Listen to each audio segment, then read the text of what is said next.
What if I told you that the people you think are the absolute most confident, the really loud executives, those incredibly charismatic leaders who just hold court in the boardroom. What if I told you they're very often entirely faking it? Oh, absolutely, they are. Right. So welcome to today's deep dive, where we are basically dismantling the biggest, most pervasive myth about confidence out there, which is this really dangerous idea that you have to magically feel secure before you can actually take a big risk. Yeah, that is a huge, fatal misconception. I mean, we treat confidence like it's a genetic personality trait, like you just inherit it alongside your eye color, or, you simply lack it forever. Like it's just baked in from birth. Exactly. And people get completely trapped in this classic chicken or egg scenario. They sit on the sidelines waiting for this mythical feeling of bravery to wash over them before they speak up or launch the business or set that boundary. But the behavioral landscape of human psychology shows us the exact opposite. Which is that nobody's born with confidence. Right. Right. Nobody. It is a strictly earned skill set. The action has to precede the feeling. Always. Which completely changes the paradigm, if you think about it. Mm-hmm. Instead of waiting for inspiration to strike, you actually have to force the action. It makes me think of building a physical callus on your hand. Oh, that's a great way to look at it. Yeah, because when you first pick up a heavy barbell, your skin is soft and it hurts. Mm-hmm. You don't build a protective callus before you touch the weight. The callus is literally the biological byproduct of exposing yourself to the friction. Yeah. You have to endure the discomfort first, and then the protection forms as a response to that stress. That is the perfect mechanical representation of what is actually happening in the brain. Taking action, often while experiencing really intense visceral fear, is the necessary friction. Right. It's the only way to give your nervous system the actual data it needs to grow confident later. We basically have to rewire the brain's threat response. Okay, but before we get into the exact, science-backed behavioral strategies to actually do that rewiring, I feel like we need to clearly define what we are actually building here. I agree. Because society has this remarkably warped, almost cartoonish view of what confidence looks like. Like we tend to mistake flashy theatrical machismo for genuine internal security. We really do, and that brings up a really brilliant distinction highlighted by mental fitness professionals who study high-performance individuals. There is a profound difference between quote-unquote confidence and self-confidence. Okay, unpack that for me. So take the archetype of the highly successful executive. Let's call her Alex.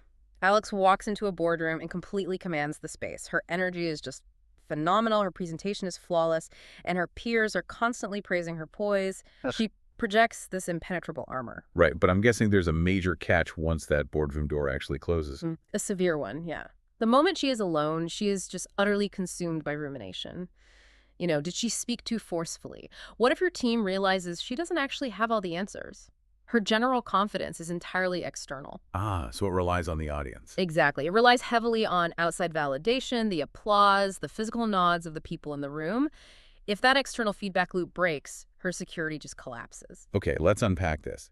So it's entirely possible to be universally perceived by everyone in your industry as this unstoppable, highly confident achiever, while simultaneously having absolutely zero actual self-confidence behind closed doors. It is incredibly common. I mean, many high achievers use relentless external accomplishment to overcompensate for a massive void of internal trust. True self-confidence, on the other hand, is an internal game. It's totally separate from the accolades. Completely. It is a steady, quiet, unshakable trust in your own capacity to handle outcomes. And it's completely independent of external validation or, immediate success. Wow, that just reframes the entire concept. So if true confidence doesn't require being the loudest, most aggressive person taking up all the auditory space in the room, what does it actually look like in practice? Well, former intelligence and behavioral analysis experts note that deep-rooted confidence is often remarkably quiet. Interesting. Like who? Consider the ethologist Jane Goodall. She is universally described as meek and mild in her physical demeanor, right? Yet wherever she goes, she effortlessly commands the room. Behavioral science attributes this specific type of presence to a concept called temporal control. Temporal control. So having authority over time itself. Essentially, yes. Having the luxury of time within your environment. From an evolutionary psychology standpoint, think about how organisms behave under threat. They panic. Right? Prey scurries, prey rushes. When humans feel insecure or threatened in a social dynamic, we speed up, We fidget, we talk at a machine gun pace to avoid taking up too much time, and we rush to fill awkward silences because silence feels like a social threat. Oh, wow. So we are essentially trying to make ourselves as small and unobtrusive as possible, both physically and chronologically. Precisely. A truly self-confident person completely rejects that biological urge to scurry. They do not rush their answers to appease the anxiety of the room. Need to take their time. Yeah, they are fundamentally comfortable existing in their environment at their own deliberate pace. By slowing down, they subconsciously signal to the primitive brains of everyone else in the room that there is no predator, there is no threat, and they are fully in command of the territory. Okay, so if self-confidence is this profound internal trust, and it is a universally learnable skill rather than just some divine gift, Yeah. why is there such a massive deficit? Like, why do so many capable, intelligent people struggle so profoundly to acquire it? Where does the breakdown actually start? Clinical cytology provides a very clear timeline for this. Low self-esteem almost invariably originates during childhood. Which makes sense, yeah. Right. During those highly impressionable formative years, our brains are essentially recording devices. We absorb offhand negative messages from parents, critical teachers, competitive peers, or just societal standards. And we just take it all in as fact. Exactly. Because children lack the cognitive development to filter or reject those criticisms, they internalize them. That external criticism slowly morphs into a permanent, running internal narrative that we simply aren't good enough. And that internalized narrative solidifies into the dreaded inner critic. Hmm. But looking at the evolutionary biology behind this, that voice isn't actually some malicious entity trying to sabotage our careers. Right. Well, It's just an incredibly outdated, malfunctioning survival mechanism. right. Its sole evolutionary purpose is to protect us from the psychological pain of failure or rejection or embarrassment. Because historically, being rejected by your tribe meant isolation and literal death on the savannah. Yeah, the inner critic is entirely focused on self-preservation. It is Okay. prioritizing immediate short-term safety over any kind of long-term self-actualization. It functions exactly like an overprotective helicopter parent. You know, the kind of parent who refuses to ever let their child cross the street alone. Oh, that's a perfect analogy. Because, sure, the parent achieves their goal. The kid is safe from traffic today. But by never allowing the child to navigate the danger themselves, they completely destroy the child's ability to function independently in the real world long term. And the behavioral consequence of that overprotective inner critic is avoidance. And avoidance is, quite frankly, the most dangerous trap in human psychology. How so? Well, when we avoid something that spikes our anxiety, let's say we decide not to speak up in a high-stakes meeting or we back out of a difficult conversation, we get an immediate, massive dopamine hit of relief. Our nervous system basically says, thank goodness we survived. But the reality is we didn't survive a threat. We just hid from an opportunity. And worse, by hiding, we inadvertently train our brains. We reinforce a highly unhelpful neural pathway that says avoidance is our only effective coping mechanism. So we trap ourselves in a very fragile bubble of situational confidence. We only feel secure when we are operating strictly within the rigid, predefined boundaries of what we already know we can win at. Exactly. And the second the environment changes, or we have to step outside that comfort zone, the helicopter parent starts screaming, the threat response triggers, and our confidence just evaporates. Breaking out of that biological trap requires intentional rewiring. We have to systematically prove to our nervous system that stepping outside the comfort zone will not result in our destruction. And the first major science-backed behavioral intervention to do this targets that foundational internal trust we discussed earlier. Okay, what is it? It revolves around a metric called the do-to-say ratio. The do-to-say ratio, meaning literally measuring the distance between what you promise yourself you're going to do and what you actually execute. Yes, self-confidence is systematically forged by keeping your do-to-say ratio as close to 1-to-1 as possible. Every time you make an intention and follow through, you cast a vote for a new identity. Okay, that makes sense. If you promise yourself you are going to go to the gym 3 times a week, and instead you choose to hit the snooze button, your self-trust takes a massive hit. You are actively teaching your subconscious that your own word means absolutely nothing. Wait, let me challenge that. Because if I'm totally exhausted and I hit snooze on a random Tuesday morning to get an extra hour of sleep, am I literally destroying my core self-confidence? Isn't that catastrophizing just a bit? It's just one missed workout. It isn't really about the physical workout, though. It is about the mechanism of self-belief. Obviously, one missed alarm won't ruin your life, but human identity is constructed through compounding evidence. Okay. If your subconscious mind sees a consistent pattern of you breaking small, private promises to yourself, it will not trust you when you try to make a massive public leap. Think of the psychological victory of doing something highly uncomfortable, like stepping into a freezing cold plunge. Oh, yeah, those look miserable. Right. But people don't just do that for the physiological benefits, they do it for the mental friction. You look at a tub of ice water, your entire biology is screaming at you not to get in, and you override the primitive brain and do it anyway. You are basically executing a micro-discipline. Stacking thousands of those tiny, seemingly insignificant micro-disciplines over years creates an undeniable baseline of internal trust. You no longer have to hope you'll perform well. You have an insurmountable mountain of empirical evidence proving that you do what you say you're going to do, even when it's incredibly uncomfortable. Which naturally changes our fundamental relationship with failure, right? Mhm. Because we spend so much energy trying to curate this perfect track record, but the most innovative minds operate on a completely different paradigm. They absolutely do. Like the founder of Honda famously stated that success is literally 99% failure. The goal isn't to avoid failing, it is to fail aggressively and iteratively. Because failure is the exact exposure therapy your nervous system requires. When you fail at something and you wake up the next morning and realize the sun still came up, you still have your family, and you didn't physically die, the amygdala, the fear center of the brain registers that data. It realizes it's not actually life or death. Right. The fear loses its paralyzing grip. You realize that a setback is just a data point, not a fatal blow to your identity. And as we reframe our own failures, we also have to completely reframe how we view the success of other people. Because when we lack confidence, we tend to operate from a severe scarcity mindset. Oh, definitely. If a colleague gets a major promotion or a friend launches a successful project, our inner critic perceives their success as our failure. We feel threatened by it. Social comparison is just the ultimate thief of internal security. Sports executives who build highly cohesive, high-performance teams stress the necessity of intentionally dismantling that scarcity mindset. Instead of harboring secret resentment when someone else wins, you have to actively and loudly cheer for them. I really love the framework comedian Amy Poehler uses for this. When someone else achieves something incredible, her immediate internal response is, good for her, not for me. I love that. It completely diffuses the toxic jealousy.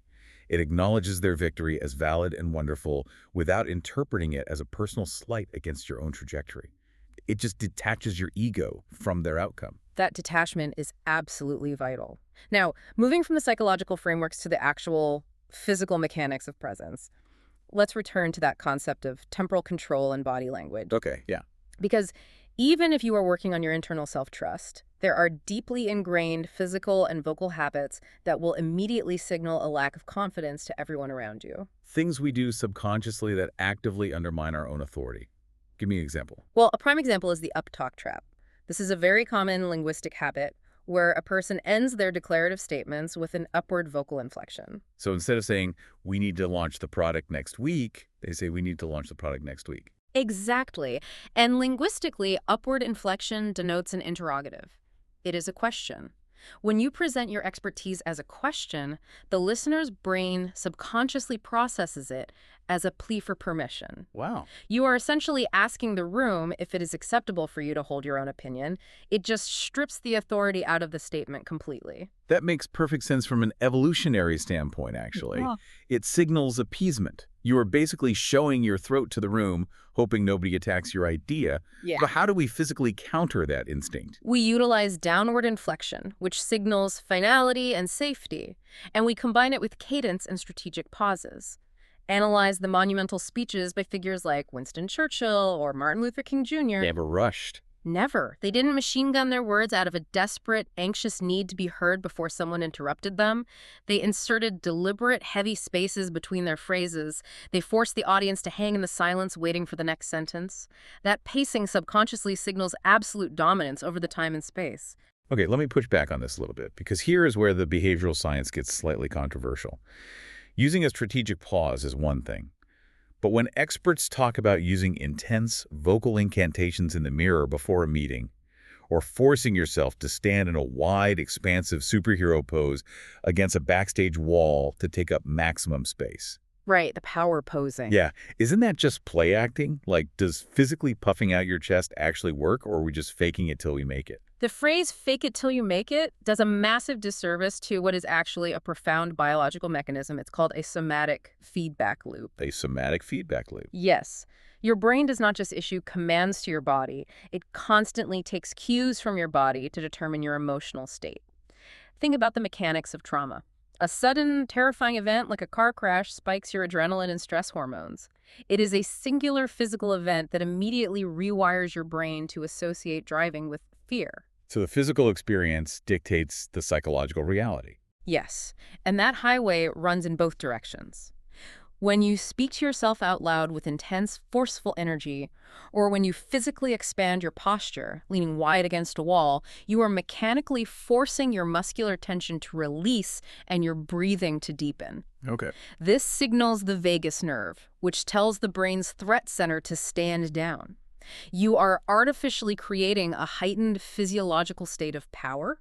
You are not faking confidence. You are biologically manufacturing the physical conditions of safety, and your brain adjusts your psychology to match your posture. So the body leads and the mind follows. That completely shifts how we should prepare for high-stakes environments. It really does. If you're listening to this right now, maybe you're on your commute, about to walk into a brutal corporate review, or you have to give a presentation. How do we take these deep psychological mechanisms and turn them into immediate actionable habits? Well, the first incredibly effective habit involves shifting your internal mental framework right before the pressure hits. A prominent speaker coach calls this technique the silent sentence. The silent sentence. Right. Normally, in the moments before we step on a stage or into an interview, our inner critic floods our brain with impossible ego-driven demands. Don't mess up. I have to be perfect. Don't let them see you sweat. It's pure self-obsession. Yes. The focus is entirely on preserving our own status. And it creates massive anxiety. To bypass that, you replace those demands with a service-oriented silent mantra. You intentionally tell yourself something like, I am here to help you, or I have value to offer this room. The key is that you must rehearse this internal thought with the exact same rigor and repetition that you use to practice your actual presentation slides. That is brilliant because it completely neutralizes the ego. When your sole objective is to serve the audience rather than impress them, the pressure to be flawless just vanishes. You aren't performing for them, you're providing for them. Exactly. The focus shifts from internal preservation to external contribution. Now, a second powerful tactic deals directly with the friction of initiating action. Okay, what's that one? We know we need to step out of our comfort zone, but the amygdala tries to paralyze us. To bypass that hesitation, you can employ a bypass mechanism. Yeah. Give yourself just 20 seconds of raw courage. By using a literal countdown. Yes. A simple 3, 2, 1, go countdown. When you count down, you interrupt the brain's natural tendency to catastrophize and overthink. Sports executives use this to initiate wildly uncomfortable tasks. Like what? Imagine having to walk onto a professional field to inform a team of aggressive, grown athletes that they're wearing the wrong colored uniforms. Or sitting on the floor of your closet, terrified of judgment, trying to hit publish on your very first piece of public content. You don't need infinite, unshakable bravery to change your life. You just need exactly 20 seconds of courage to cross the threshold, and then the momentum of the action takes over. Precisely. You're already in the room, so you have to execute. But what happens when you cross that threshold and the negative beliefs still try to pull you down? How do we combat that lingering internal narrative? Yeah. That requires moving from abstract thought to objective reality.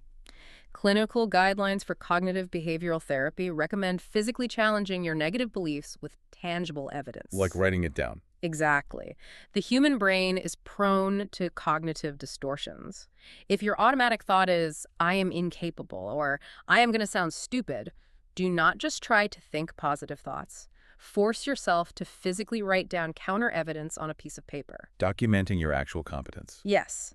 And it doesn't have to be a monumental achievement. If your brain says, I'm not smart enough for this room, you write down, I solved a complex logistical problem for my friend yesterday. Or even, I am highly proficient at cryptic crosswords. It forces your irrational emotional brain to confront undeniable objective data that proves your competence. That's exactly right. You are literally acting as the defense attorney against your own inner critic, presenting exhibits to the jury.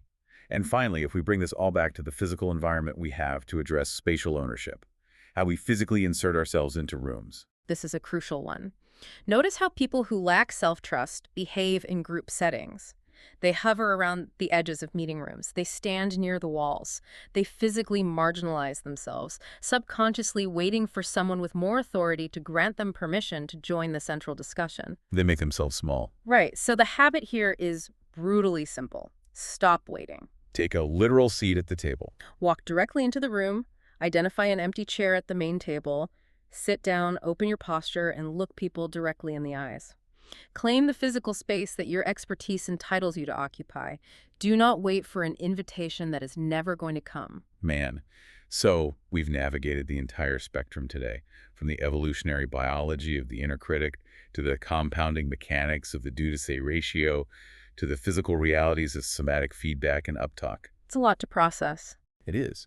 But if there is a unifying truth to extract from all of this behavioral science, it is that confidence is not a magical aura. It is a forge.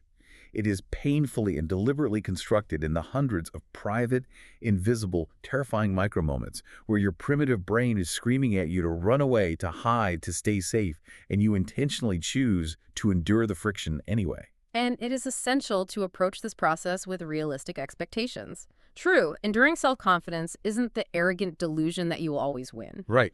It is not the absence of fear, and it doesn't mean you will never feel anxious again.